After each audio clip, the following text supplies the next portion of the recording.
allons parler de l'anesthésie péridurale. L'anesthésie péridurale, c'est une anesthésie qu'on appelle loco-régionale, qui est très utilisée en obstétrique et qui vise en fait à soulager de façon importante la douleur lors des contractions pendant le travail et pendant l'accouchement. Alors, si elle vise à soulager de façon importante la douleur, en règle générale, elle l'enlève même complètement. C'est une anesthésie qui est posée obligatoirement par un médecin anesthésiste et qui en fait est surveillée par la sage-femme qui va gérer votre travail et puis qui, une fois l'accouchement terminé, sera également enlevée par cette sage-femme. L'anesthésiste, il n'est pas loin de nous pendant le travail, il est de garde et il est joignable à tout moment si nous avons des problèmes avec la péridurale ou s'il faut remettre du produit. Cette anesthésie nécessite, pour être posée, d'avoir fait une visite pré-anesthésique dans le 7e, 8e mois de votre grossesse auprès de l'anesthésiste qui va établir un dossier, qui va vous poser des questions, éventuellement voir avec vous les maladies que vous avez eues, les problèmes de contre-indication, etc. Elle nécessite également d'avoir un bilan sanguin qui va en fait enlever toutes les contre-indications liées à ce bilan. L'anesthésie péridurale, elle n'est pas imposée. C'est un choix de votre part à faire en fin de grossesse, voire pendant le travail.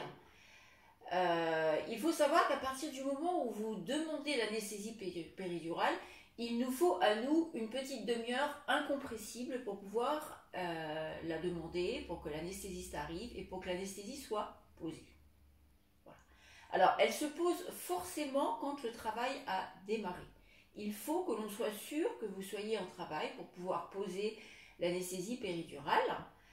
Comment est-ce qu'on sait que vous êtes en travail? Eh bien, lorsque nous avons une modification du col de l'utérus, nous pouvons dire « Madame, vous êtes en travail » et alors demander à l'anesthésiste de poser une péridurale.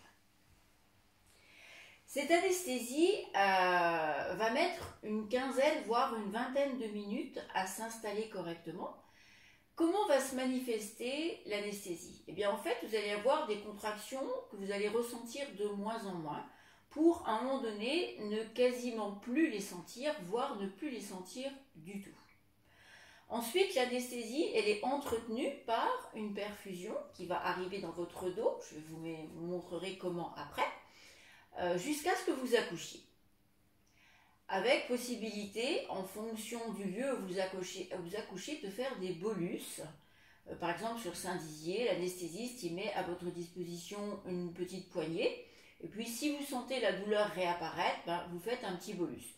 Dans d'autres établissements, l'anesthésie elle est réglée par une seringue électrique que la sage-femme va pouvoir augmenter ou pas en fonction du débit qui est installé. Voilà. Comment est installée la péridurale? Alors, il faut savoir que l'anesthésie péridurale est posée dans votre dos, au niveau des lombaires L3, L4, L pour lombaire, c'est-à-dire en bas du dos. Voilà. Le médecin peut choisir l'espace au-dessus ou l'espace en dessous si visiblement il y a un problème au niveau de cet espace. Le principe, c'est quoi? Le principe, c'est d'aller poser un tout petit cathéter. Un cathéter, c'est un tout petit tuyau, tout fin, dans l'espace péridural qui est très petit. Le médecin va donc utiliser du matériel stérile pour poser l'anesthésie péridurale. Tout est stérilisé, tout est jeté ensuite. Et la position que la dame va avoir au moment de la pose de l'anesthésie, en fait, elle est primordiale. C'est-à-dire que plus vous serez correctement installé, moins la pose mettra de temps et plus le résultat sera efficace. Alors, comment est-ce qu'on s'installe? Quand on installe une dame pour poser une anesthésie péridurale, il faut que le dos de la dame soit ouvert. C'est-à-dire que si vous êtes cambré comme ça, vous fermez vos vertèbres, là ça ne sera pas bon. Si vous enroulez, vous basculez votre bassin, vous enroulez votre dos et vous relâchez vos épaules et la nuque vers l'avant, le bas du dos va être ouvert et c'est ce qui est important au moment où on pose l'anesthésie péridurale. Donc vous allez être assise de façon perpendiculaire à la table, la sage-femme va être devant vous pour vous guider et puis le médecin va travailler dans votre dos. On va donc vous demander de prendre cette position, bascule du bassin, enroulement du dos, et de résister avec la base de votre dos, de façon à ce que le médecin, quand il touche vos os pour savoir où il va piquer, sente une certaine résistance, parce que s'il n'y a pas de résistance, si vous partez en avant comme ça va être compliqué pour le médecin de prendre ses repères. Donc on résiste avec le bas du dos. Ensuite, il faut savoir que le médecin va endormir la partie du dos, là où il va poser la péridurale. Un petit peu quand vous allez chez le dentiste et qu'il fait un soin douloureux, il vous endort la gencive. Voilà. Ce qui fait qu'à partir du moment où c'est endormi, vous ne sentirez pas l'aiguille, la douleur de l'aiguille ensuite quand il va piquer, mais par contre vous allez sentir, vous allez garder les sensations. Voilà, ce qui est toujours un petit peu particulier, mais pas de douleur. Donc une fois que la peau est endormie, le médecin va vous demander de prendre cette position d'enroulement et va piquer avec l'aiguille à péridurale. Alors l'aiguille à péridurale, elle est un peu particulière parce qu'elle est creuse à l'intérieur. En fait, elle va servir de guide pour emmener le petit cathéter dans l'espace péridural. Et une fois que le cathéter est dans l'espace péridural, l'aiguille à péridurale, elle est retirée de votre dos.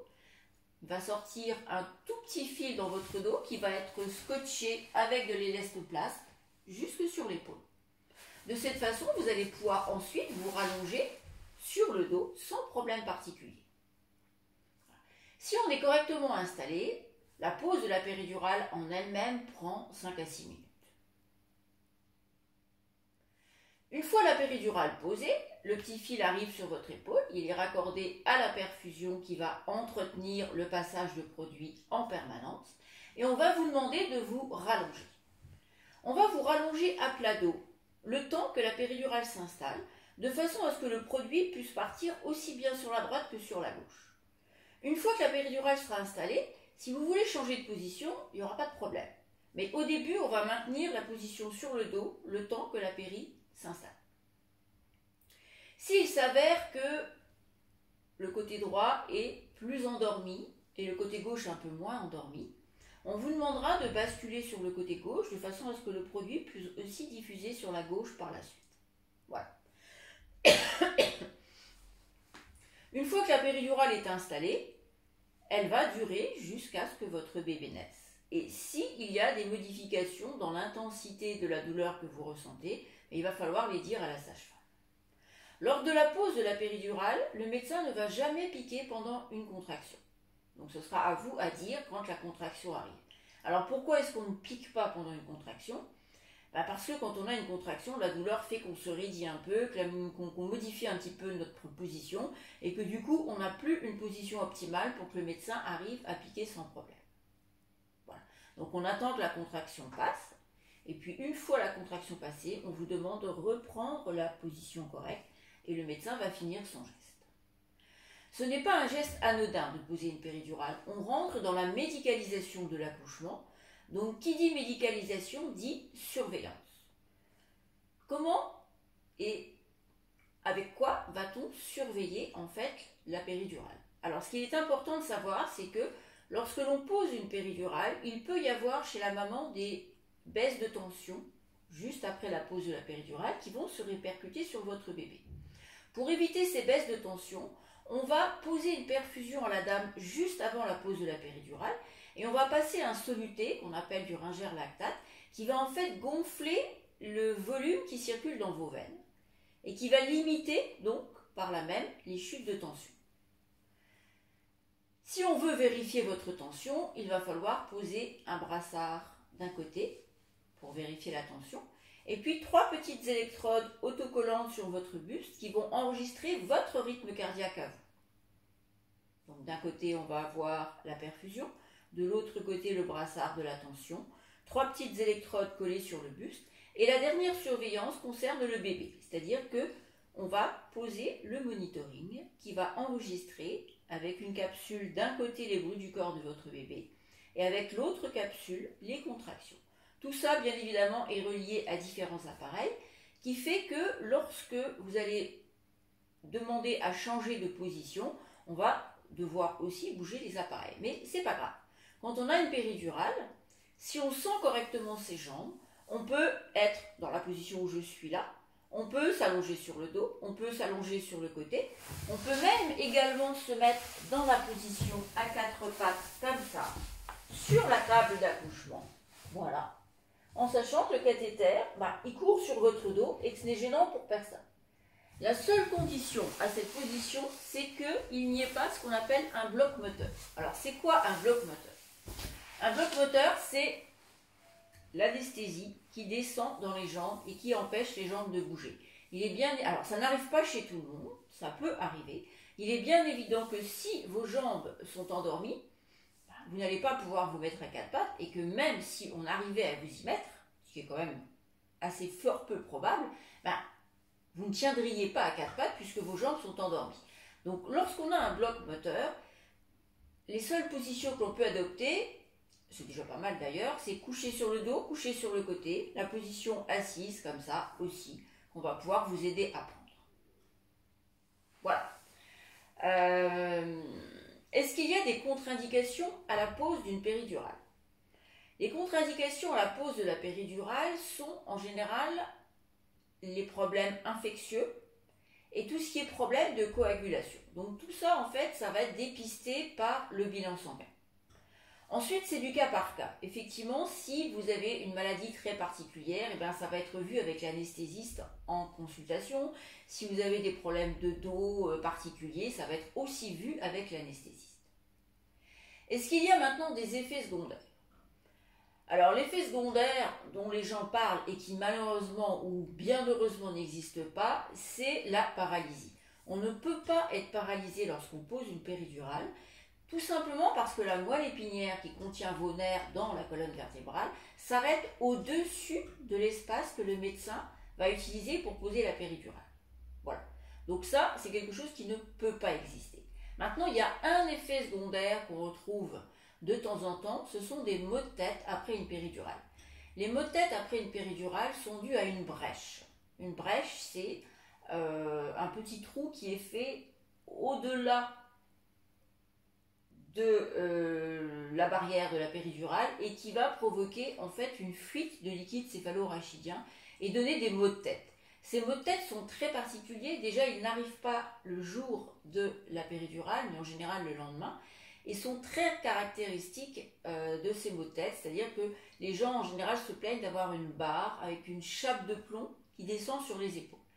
Lorsque l'on a mis un mot sur ces maux de tête, on va pouvoir faire ce qu'on appelle un blood patch.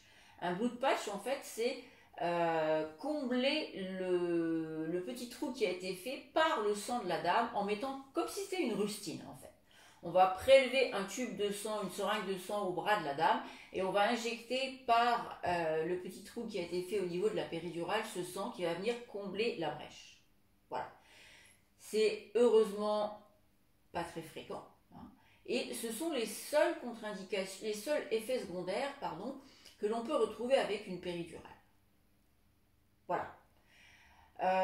Est-ce qu'il y a des moments où on ne peut pas poser une péridurale? Eh bien, on ne posera pas de péridurale si vous arrivez en fin de travail, que vous êtes prête à pousser, que le bébé est en train d'arriver, bien évidemment. Autrement, on va dire que c'est toujours du cas par cas, que la sage-femme, en corrélation avec l'anesthésiste, vont décider s'il est encore temps de poser la péridurale ou pas. Mais je vous rassure, en règle générale, on a le temps de poser la péridurale, sauf si bien évidemment vous arrivez et que vous êtes en train d'accoucher. Qu'est-ce qu'on pourrait dire encore au sujet de la péridurale? Qu'il y a parfois des péridurales que l'on va poser par souci médical. Je m'explique. Parfois, une dame a de la tension, parfois le col de l'utérus arrête de s'ouvrir. Ça, ce sont des indications à poser une péridurale qui est censée débloquer les choses. La péridurale est censée faire descendre votre tension, ce qui est intéressant.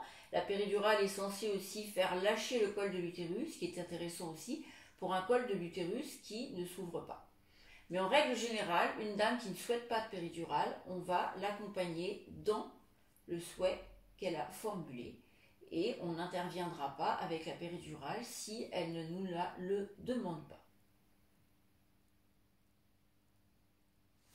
Voilà, je crois qu'on a fait un petit peu le tour des indications et de la pose de la péridurale. Si vous avez d'autres questions, n'hésitez pas à me les poser, je vous répondrai bien évidemment.